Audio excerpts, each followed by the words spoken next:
La condamnation de Marine Le Pen secoue la France.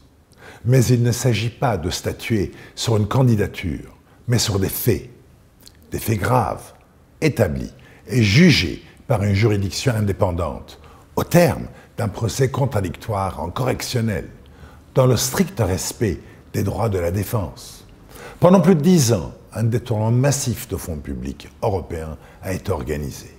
Près de 3 millions d'euros versés par le Parlement européen ont été utilisés à des fins partisanes.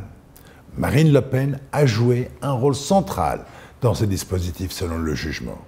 En tant que députée européenne, puis en tant que dirigeante du parti, elle a validé, couvert et bénéficié de cette organisation. Il ne s'agit pas d'enrichissement personnel, mais d'un détournement au profit d'un appareil politique.